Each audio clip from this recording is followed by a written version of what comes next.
Hello दोस्तों, मैं उज्जवल कुमार।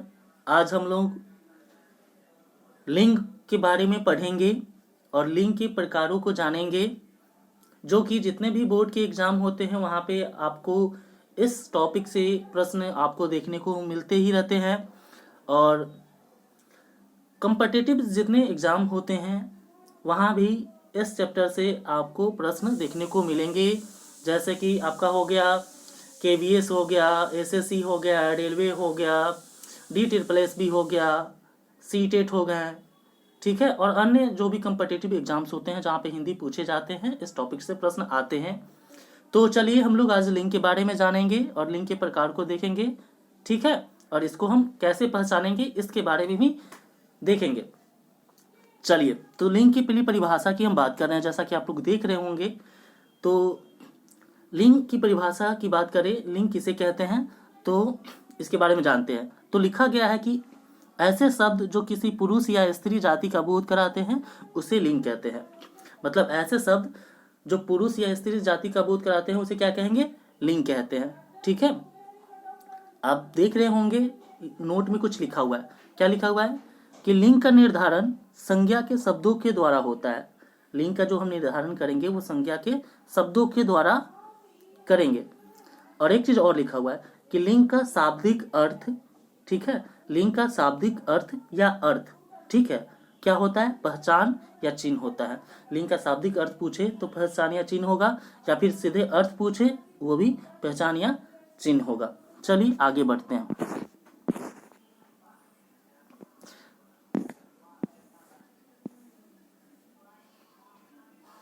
जैसा कि आप लोग देख रहे होंगे लिंग के प्रकार, तो लिंग के कितने प्रकार होते हैं? तो लिंग के दो प्रकार होते हैं। एक होता है पुल्लिंग, दूसरा होता है स्त्रीलिंग, ठीक है।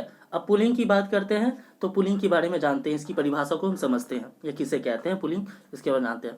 तो लिखा गया है कि ऐसे शब्द जो पुरुष जाति का बोध कराते हैं उसे पुल्लिंग कहते हैं, ठीक है। यानी ऐसे शब्द जो पुरुष जाति का बोध कराते हैं उसे क्या कहेंगे? पुल्लिंग कहते हैं। जैसे में आप देख रहे होंगे, जैसे में राम, कृष्ण, शेर, बैल, कबूतर, इस तरह ये क्या हो गया? ये पूरे पुरुष जाति का बोध करा रहे हैं। जैसे राम, ठीक है, राम कहने से पूरे पुरुष जाति का बोध हो रहा है, तो ये क्या हो गया? ये सब पुल्लिंग पुल्लिंग हो गया।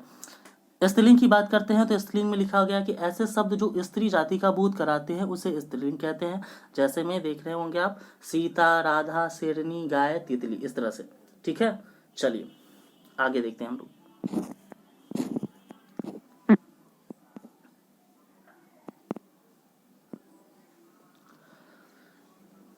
अब देखिए यहाँ पे लिखा गया है, अगर यहाँ पे लिखा गया है अगर ई की मात्रा आए तो स्त्रीलिंग होगा, ठीक है। अगर अगर ई की मात्रा है स्त्रीलिंग होगा। तो स्त्रीलिंग और पुल्लिंग को पहचानने का एक और तरीका है।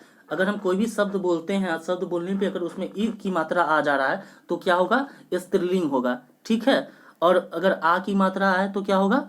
पुल्लिंग होगा, ठीक है। जैसे नीचे जैसे देखिए, जैसे हिंदी लिखा हुआ है, हिंदी आप बोल रहे हैं, हिंदी, दी दी बोले तो उसमें क्या आया? ई की मात्रा आया, ठीक है। तो ई की मात्रा आ गया तो हिंदी क्या होगा? स्त्रीलिंग शब्द होगा। इस तरह से आप स्त्रीलिंग या पुल्लिंग को अच्छे तरह से पहचान सकते हैं। जैसे हम बोलते हैं बांसुरी, तो बांसुरी जो बोले तो बांसुरी, ई, री में क्या आ रहा है? ई आ रहा है, तो इस तरह से वो भी स्त्रीलिंग हो गया। जैसे नदी, नदी में भी ई की मात्रा आ रहा है तो स्त्रीलिंग हो गया। लेकिन हम बोलते हैं तबला, तबला बोले तो उसमें क्या हुआ? आ की मात्रा आ रही है, तबला, ला में क्या है? आ रहा है, तो ये पुल्लिंग हो गया। नाला, ये भी पुल्लिंग हो गया। समुद्र, ये भी पुल्लिंग हो गया। तो इस तरह से आप इससे पहचान सकते हैं, जिस भी शब्दों में ई की मात्रा है वो तो स्त्रीलिंग होगा, और जिस भी शब्दों में आ की मात्रा है तो वो पुल्लिंग होगा, ठीक है। चलिए आगे बढ़ते हैं।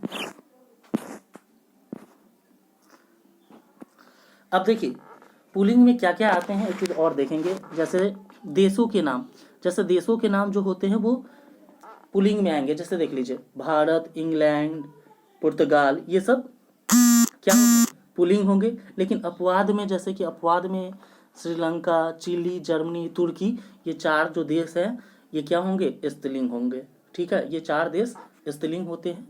लेकिन और जितने इसको छोड़ के और जितने सारे देश हैं वो क्या होंगे? पुल्लिंग होंगे। पर्वतों के नाम, जैसे कि आप देख रहे होंगे पर्वतों के नाम, तो पर्वतों के नाम भी क्या होंगे? पुल्लिंग होते हैं, ठीक है।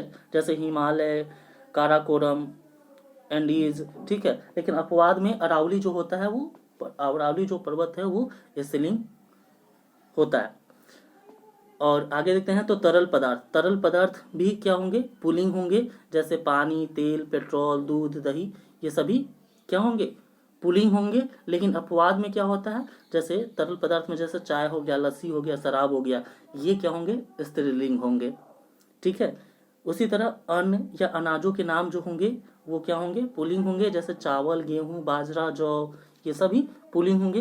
लेकिन इसमें भी कुछ अपवाद होते हैं, जैसे ज्वार, मक्का, मकई, ठीक है, मूंग, अरहर, दलहन, ये क्या होंगे, स्त्रीलिंग होंगे।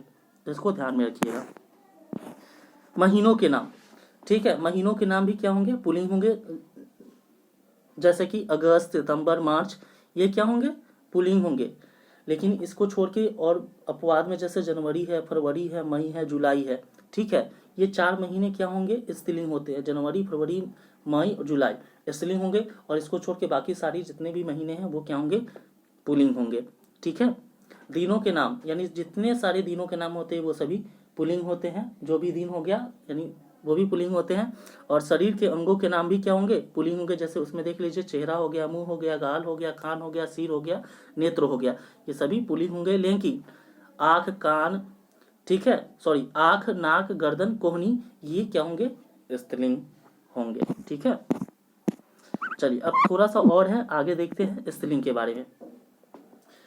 लिखा हुआ है स्त्रीलिंग किसे कहते हैं, देख लीजिए। ठीक है, स्त्रीलिंग के बारे में थोड़ा सा समझते हैं। लिखा हुआ जितने भी नदियों के नाम हैं वे सभी स्त्रीलिंग होते हैं। अब नदी के नाम, अब जितने भी सारे नदियां होते हैं वो सभी क्या होते हैं, स्त्रीलिंग होते हैं। जैसे गंगा, यमुना, गोदावरी, ब्रह्मपुत्र, आपके एग्जाम में अगर नदियों के नाम कोई भी आए तो वो क्या होंगे, स्त्रीलिंग होंगे। और जैसे कि और भी देखिए, बोलियां, जितने भी बोलियां होते हैं, लिपियां होती है या भाषा, वो सभी क्या होते हैं, स्त्रीलिंग होती है। जैसे भोजपुरी, अवधी, हिंदी, देवनागरी, ये भी स्त्रीलिंग होंगे। ठीक है। आगे देखते हैं, इसके नियम हैं कुछ बनाने के। जैसे पुल्लिंग से स्त्रीलिंग कैसे बनाएंगे, अगर शेर से शेर का स्त्रीलिंग बनाएंगे तो शेर का क्या हो जाएगा, शेर का क्या हो जाएगा, शेर का शेरनी हो जाएगा। ठीक है। और नाना का नानी, पुत्र का पुत्री, अनुज का अनुजा हो जाता है। नोट में कुछ नियम लिखा हुआ है, उसको ध्यान से देखिए। चलिए देख रहे होंगे आप लोग, इसके बारे में देखते हैं। लिखा हुआ है कि अगर किसी शब्द के पीछे वान आ जाए तो पुल्लिंग, वान आ जाए जो पुल्लिंग शब्द हो तो स्त्रीलिंग में वती में बदल दी जाती है। तो स्त्रीलिंग बनाने के लिए उसको वती में बदल दी जाती है। जैसे देखिए बलवान लिखा हुआ है तो बलवान में वान शब्द आ गया तो वान को यानी किसी शब्द के पीछे वान आ जाए। जैसे बलवान में क्या है, वान जो है पीछे लगा हुआ है बल के, तो वान को किस में बदल देंगे, वती में। तो बलवान का स्त्रीलिंग क्या हो जाएगा, बलवती। गुणवान का गुणवती, ठीक है, धनवान का धनवती, श्रीमान का श्रीमती और आयुष्मान का आयुष्मती। ठीक है। तो इस तरह से आप स्त्रीलिंग बना सकते हैं। तो मैं आशा करता हूँ आज का जो टॉपिक था, इस टॉपिक का नाम था लिंग, और लिंग के बारे में हम लोग जाने, लिंग के प्रकार के बारे में जाने और लिंग को पहचानने के तरीकों के बारे में जाने। चलिए इस वीडियो को यहीं पे अब हम खत्म करते हैं। ये टॉपिक आपका कंप्लीट हो गया, इसको अच्छे से देख लीजिएगा, जो कि आपके एग्जाम के लिए बहुत ही महत्वपूर्ण साबित होगा। थैंक यू, धन्यवाद।